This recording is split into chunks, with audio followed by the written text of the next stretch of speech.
আমি এমন একজন মানুষ সময়ের কাজ সময় করতে পারি না আর সব সময় লেটেই সবকিছু করে থাকি। হ্যালো এভরিওয়ান, আসসালামু আলাইকুম। সবাই কেমন আছেন? আলহামদুলিল্লাহ, আল্লাহর রহমতে আমি ভালো আছি। আশা করি আপনারাও সবাই ভালো আছেন। শীত তো চলে গেছে, বাসিও হয়ে গেছে, কিন্তু গ্রামে যাওয়ার পরে অনেক কিছু করলাম, সেগুলো আপনাদের মাঝে একটু একটু করে শেয়ার করতেছি। আশা করি সবাই ভিডিওটা কন্টিনিউ করবেন। তো যাই হোক, সকাল সকাল ঘুম থেকে উঠেই কিন্তু মাইমা দেখতেছি পিঠা তৈরি করতেছে। এটা হচ্ছে সেউই পিঠা, আর অনেক অঞ্চলে বলে, আবার আমাদের এলাকায় বলে চই পিঠা। তো যাই হোক, আমার মাইমা চই পিঠা তৈরি করতেছে, এটা রান্না করবে, আমরা তারপরে সকাল সকাল নাস্তা করব।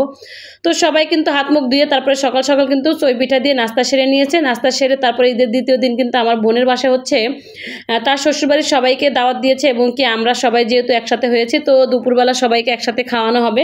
তো সেই আয়োজনগুলো করছিল, আর আমিও কিন্তু সেখানে সবার সাথে হাতে হাতে কাজগুলো করতেছিলাম। বিশেষ করে রান্নাবান্নাগুলো কিন্তু আমিই করতেছিলাম। তো যাই হোক, আমার বোনের বাচ্চা যেহেতু ছোট, সেজন্য সবগুলো কাজ আমাকেই করতে হয়েছে।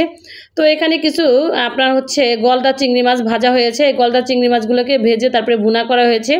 আর এর সাথে ছিল মুরগির রোস্ট, আর মুরগির রোস্টগুলো কিন্তু আমি এক এক করে ভেজে নিয়েছি। সবগুলো রান্নাই কিন্তু আমিই করেছি, কারণ যেহেতু আমাদের বাবু অনেক ছোট, সেজন্য আমার বোনের কাজগুলো সব আমারই করতে হয়েছে, রান্নাবান্নাগুলো সব। তো যাই হোক, মুরগিগুলো ভাজা শেষ, এখন কিন্তু রোস্টের মশলাগুলো দিয়ে তারপরে কিন্তু রোস্টটা দেওয়া হয়েছে, যে আস্তে আস্তে করে সবগুলো রান্নাই কমপ্লিট করতে হবে। আর সত্যি কথা বলতে কি, আমি যেখানেই যাই আমার এমন একটা ভাগ্য যে সেখানেই আমার যাই রান্না করতে হয়, সেটা হোক বাবার বাড়ি, নানার বাড়ি, শ্বশুর বাড়ি বা খালার বাড়ি, যেখানেই যাই না কেন কম বেশি রান্নার সাথে আমি জড়িত থাকবই। আমি কেন যেন মানে বসে থাকতে পারি না, রান্না কম বেশি আমার করতে হয়। তো যাই হোক, আমি সব ধরনের মশলা দিয়ে তারপরে কিন্তু মুরগির রোস্টটাকে ভালো করে একটু কষিয়ে নিচ্ছি। কষানো শেষ হয়ে গেলে তারপরে পরিমতো ঝোল দিয়ে রান্নাটা শেষ করে নিলাম। তো যাই হোক, এই তো মাশাআল্লাহ রান্না শেষ হয়ে গেছে।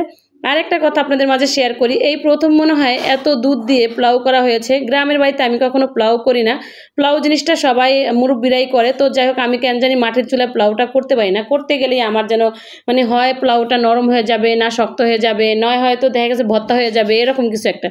তো এই প্রথম কিন্তু মাটির চুলায় আমি পোলাও করলাম, পোলাওটা অনেক সুন্দর এবং কি পারফেক্ট হয়েছে। তারপরে কিন্তু এরই ফাঁকে একটু বাইরে চলে আসছি, রান্নাটা চুলায় বসে দিয়ে আপুকে বলছে তুমি একটু দেখো। আপনাদের ভাইয়া দেখি কবুতর নিয়ে মাশাআল্লাহ কি সুন্দর কবুতরের সাথে কথা বলতেছে। আর উনি অনেক বছর পরে কবুতর হাতে নিয়েছে, দেখতে কিন্তু কবুতরটা খুব সুন্দর কবুতরটা। আর এদিক দিয়ে আবার সোনা মামুনিটা একটু আমরা রান্নাবান্নার কাজে খুবই ব্যস্ত। তারপরে কিন্তু বাবুটা একটু খিদা লেগছে, লাগার কারণে আমার বড় বোন আবার একটু হাতে কাজ আসছিল, সেজন্য ওরে কিছু খাওয়াইতে পারতেছে না। তো আমি আবার একটু পানি খাওয়াচ্ছি আর কথা বলতেছি, ও যেহেতু কান্না করতেছে।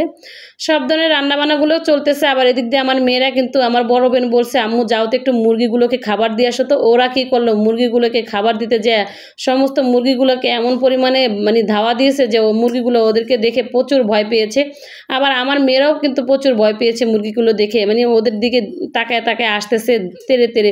তো যাই হোক, আমাদের বাচ্চারা যেহেতু ঢাকা বড় হচ্ছে, ওরা কিন্তু এগুলো দেখে না তেমন একটা, এই জন্য কিন্তু একটু বেশি ভয় পায়।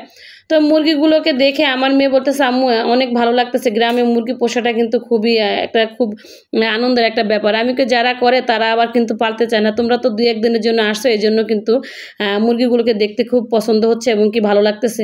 তো যাই হোক, আজকে ছিল এই ভিডিওটা এই পর্যন্ত। সবাই ভালো থাকবেন, সুস্থ থাকবেন। ভালো লাগলে লাইক কমেন্ট শেয়ার করে